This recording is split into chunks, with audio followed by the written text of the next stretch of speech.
Well, hey guys, welcome to our channel. Welcome back if you've been here before. In this video, we're going to talk about the 6-step process if you're relocating from out of state to Fredericksburg that will make your move as smooth and efficient as possible. So stay tuned.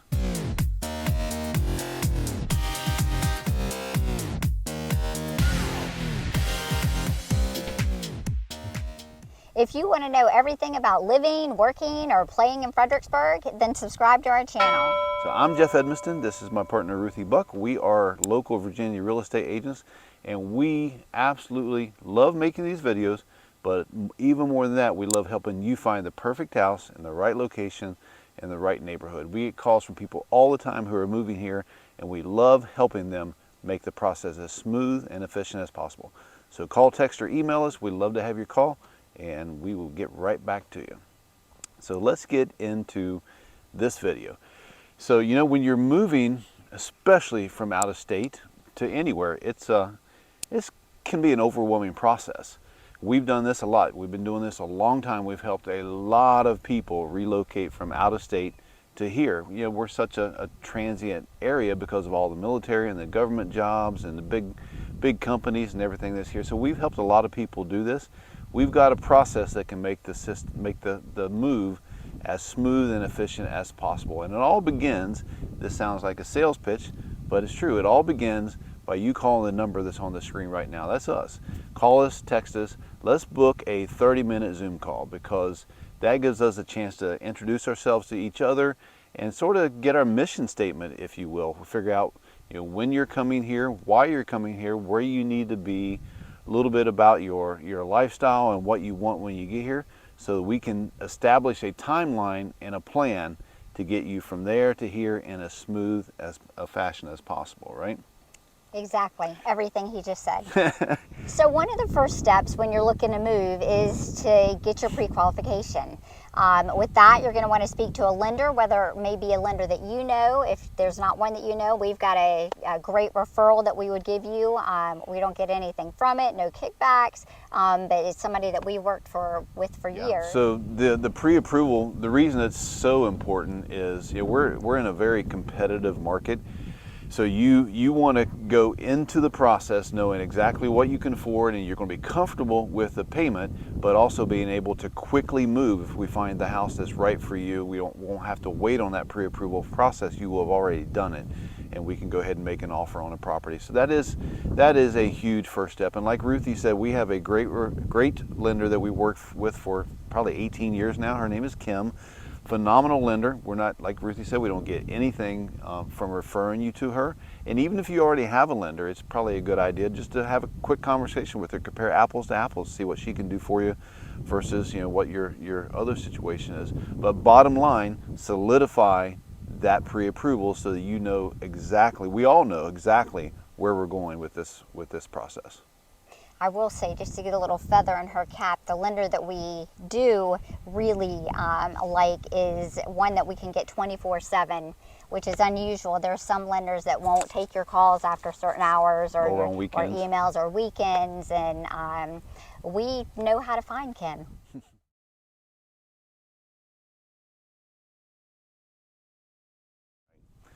All right, the next thing that we need to address, and we will begin talking about this on that initial Zoom call, is whether or not you have to sell a house before you move here. You know, a lot of people do, but a lot of people are in month-to-month leases, so they can just come as soon as their lending is ready. But if that's not you, if you've got to sell a house, then, you know, we don't want to put the cart before the horse. We want to get the order of operations right, so to speak. So you have options. You know, if you have to sell a house before you buy a house here, there are some bridge loan type products out there. I wouldn't say I'm necessarily a fan of them because they're not usually the financial best option for someone, but it could put you in a position where you could offer on a house here non-contingent. But if that's not the route that you're going, then we need to look at whether we're going to try to buy a house here with a home sale contingency on your home wherever you're coming from. That usually weakens your position pretty considerably as a buyer, makes it a lot tougher to get the best possible terms and conditions for you here. The next best thing is for you to get your house on the market wherever you're coming from and get it under contract. We would still make it contingent on you closing on that transaction, so you're still protected but you are a much stronger buyer as far as the seller is concerned. They're looking at it and realize, okay, all they have to do is go to closing, and you'll be able to close on the property here. So, you know, that's important for us to have that conversation early on to figure out what is the best game plan and put those pieces in place so that we're clicking along smoothly from you beginning the process to getting here. Well, and with that, you would end up doing a coinciding closing, and we get this question a lot as far as, can you close on both the same day, which you can usually close both homes, your sale and your purchase, within the same day. Sometimes we'll have to do an assignment of funds, but as long as the purchase or the seller knows that those funds are coming, usually they'll allow that. Now we're getting to what's probably the fun part. Could be the fun part for some people. Some people don't really like the process of searching for homes. But that's searching for a home and making an offer. At this point, what we would like to do is another short Zoom call with you and sort of walk you through what the process is going to look like.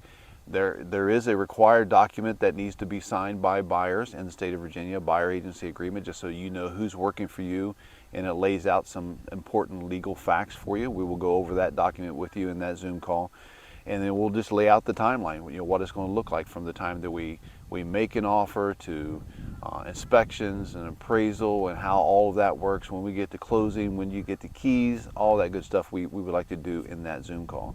But once that's done, then we've got a couple different things that's going to take place. First, we're going to set you up in an MLS search, right?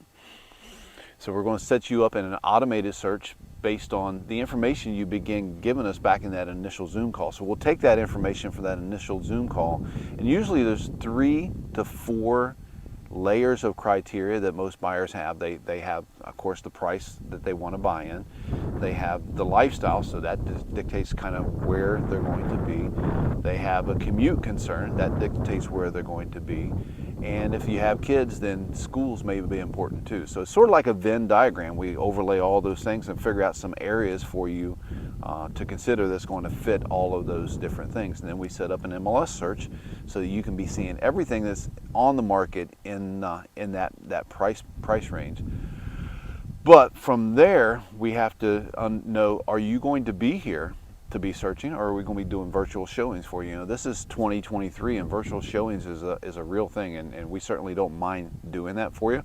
We can go out to homes. You could be in another state. We can go to homes. We can get you on FaceTime. We can walk through the house. If this is going to be our approach, then the way we're going to approach this is just as if we're the buyer. We're going to be telling you exactly what we see coming into the neighborhood. Do we see something of concern? Are there power lines close by? Do we have some kind of weird smell going on in the house? Do we hear a lot of road noise? I mean, we're going to give you, it's almost like we're trying to talk you out of buying a house. It is. I mean, because it's something, when you're buying sight unseen, it can be, you could be a little bit nervous. That's when Jeff sends me in, because he says I'm pickier than he is.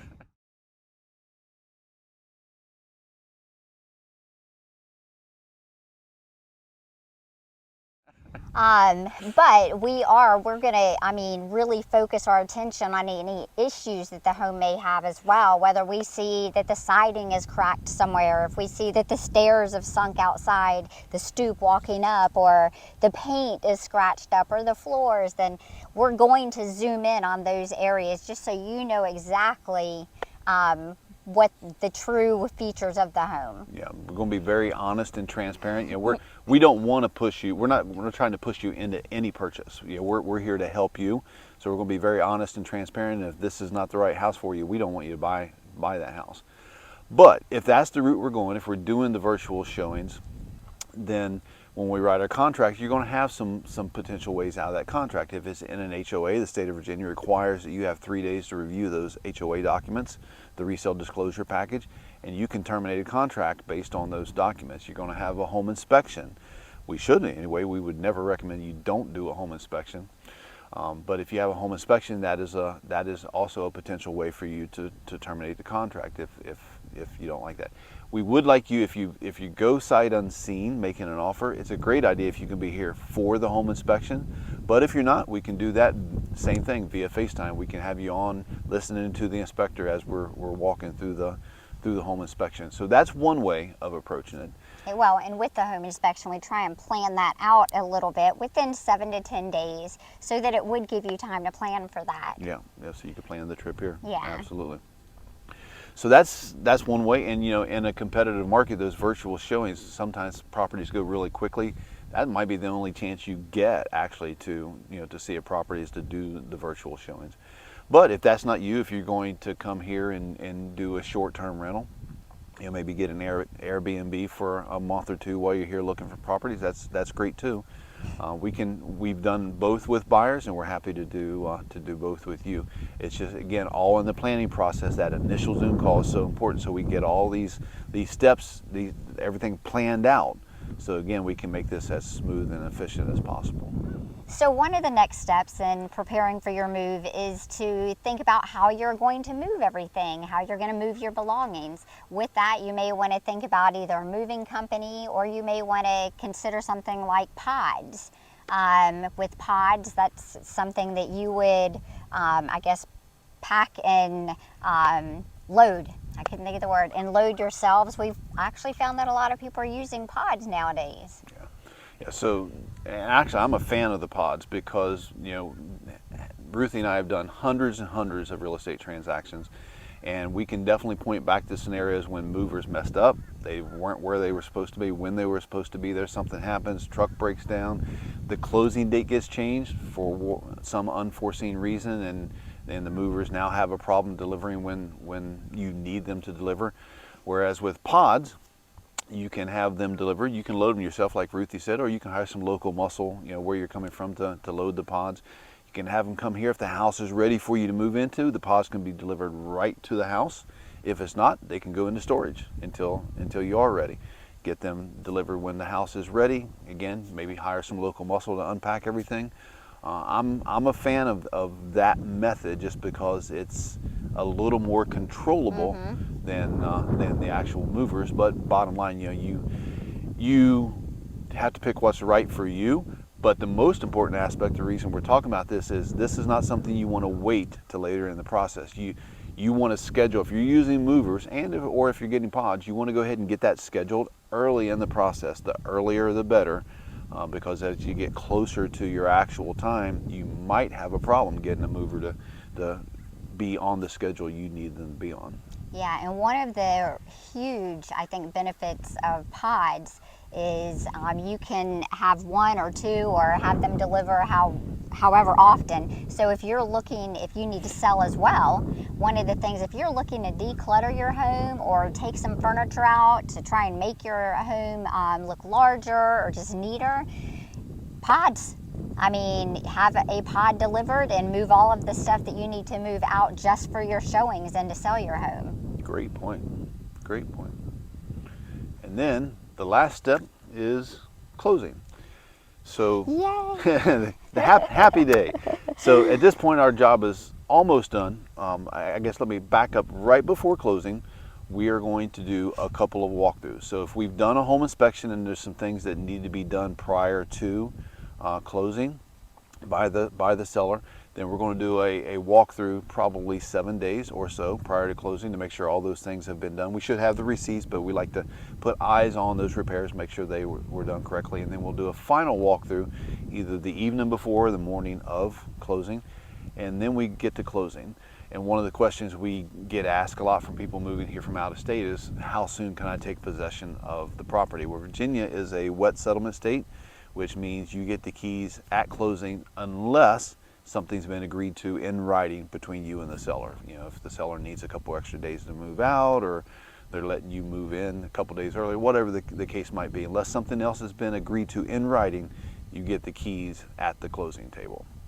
And then all we have left to do is celebrate. Take some pictures together, hand you the keys, maybe have lunch or a cup of coffee or something together, and you get to go to your new house.